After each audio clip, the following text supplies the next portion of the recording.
जीत की और ना हार की जिद है, दिल को शायद करार की जिद है। वेल 17 साल से वो शराब बरकरार है जिसने विराट के हाथों में आईपीएल की ट्रॉफी आने ही नहीं दिया।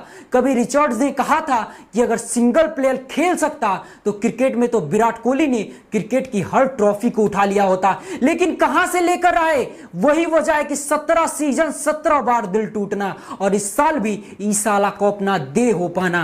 राजस्थान रॉयल ने आरसीबी को आईपीएल 2023 में 22 में भी सदमा दिया था, और अब जब साल बदला अब 2024 में भी एक बार फिर सदमा दिया है। वो राजस्थान रॉयल जो इस महीने में एक मैच जीत नहीं पाई थी, और वो आरसीबी जो इस महीने में बैक टू बैक मैच जीत रही थी, लगातार 6 मैच जीत कर आई थी, धोनी को हरा कर आई थी। अब वो हार गई और बाहर हो गई। राजस्थान रॉयल का आगाज शानदार था, लेकिन अब प्लेऑफ में उसका अंजाम भी शानदार है, और आरसीबीएन सोच रहे हैं क्यों सपना टूटा है। वो लाइन थी ना, सपना टूटा है दिल मगर जलता है। हाँ, थोड़ा दर्द हुआ मगर चलता है, लेकिन कितने साल चलेगा? क्योंकि एक और साल ये हार्ट ब्रेक हुआ है। इस साल चांस थी, उम्मीद थी, लड़कियां जीत कर आई थी, लड़के हार के मुहाने को जीत कर लाए थे, धोनी को हरा कर आए थे, सारी क्रिटिसिज्म को झेल कर आए थे, फेवरेट बनकर आए थे। हर कोई उम्मीद लगा कर बैठा था कि फाइनल धोनी के घर में होगा, जहां पर गंभीर की टीम के सामने विराट जाएंगे। लेकिन उस विराट की जीत से पहले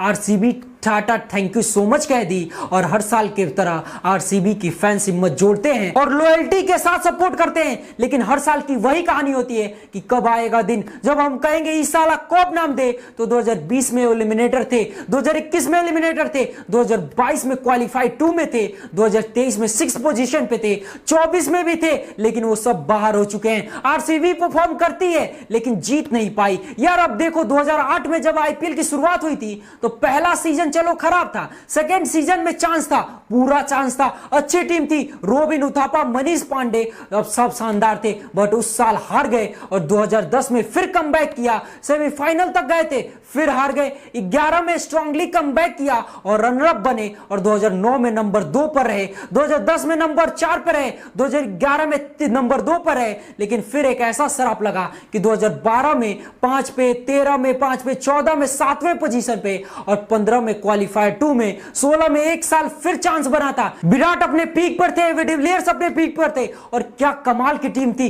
रनर अप बने। उस साल भी एसआरएच ने हरा दिया। फिर 17 में सदमा ऐसा ही लगा कि आखिरी में गए, और 18 में छट गए, 19 में लास्ट रहे, 20 में फिर एलिमिनेटर राउंड में गए, और 21 में एलिमिनेटर राउंड में गए, और 22 में क्वालिफायर 2 में गए, और 23 में 5वें पर, और इस साल फिर एलिमिनेटर। आपको दिल से बुरा लगना चाहिए, विराट कोहली के लिए दिल से बुरा लगना चाहिए, और आरसीबी के लिए भी। अब ये तो आरसीबी विंग्स को भी कहने लगे हैं कि डियर यार मैनेजमेंट थैंक यू कर दो यार विराट को यार, क्योंकि तुम दोनों का रिश्ता ऐसा है कि साथ में कभी निभाओगे ही नहीं, कम से कम अलग हो जाओ, शायद एक जीत जाओगे, शायद विराट के रिटायरमेंट से पहले ट्रॉफी उनके नाम हो जाएगा। बहुत सारे सवाल हैं, आपको क्या लगता है ऐसा होना चाहिए या नहीं? कमेंट सेक्शन में जरूर बताएं, और ऐसी जानकारी पाने के लिए हमारे पेज को फॉलो करें और यूट्यूब चैनल को सब्सक्राइब जरूर कर लें। धन्यवाद, जय हिंद।